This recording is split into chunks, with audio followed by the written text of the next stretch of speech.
मुंबई महापालिका निवडणुकीच्या पार्श्वभूमीवर महाराष्ट्र नवनिर्माण सेनेचे अध्यक्ष राज ठाकरे यांनी थेट मैदानात उतरून पक्षाच्या उमेदवारांना रणनीतीचा कानमंत्र दिलाय।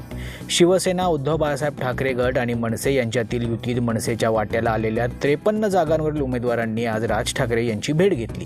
यावेळी राज ठाकरे यांनी स्पष्ट शब्दात पक्षाची भूमिका मांडत उमेदवारांना आक्रमकपणे शिस्तबद्ध लढ्याचे निर्देश दिलेत। मुंबई मराठी माणसाची आहे आणि ही आपल्यासाठी शेवटची संधी आहे।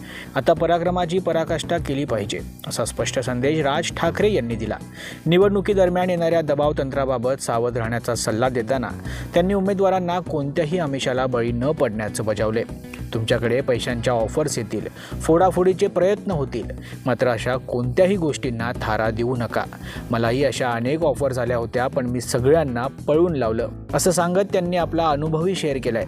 मतदान प्रक्रियेबाबत विशेष खबरदारी घेण्याच्या सूचना देताना राज ठाकरे यांनी प्रत्येक उमेदवाराला आपापल्या प्रभागातील बूथवर किमान 10 कार्यकर्ते तैनात ठेवण्याचे आदेश दिलेत। बोगस मतदान अजिबात खपवून घेता कामा नये। प्रत्येक हालचालीवर लक्ष ठेवा।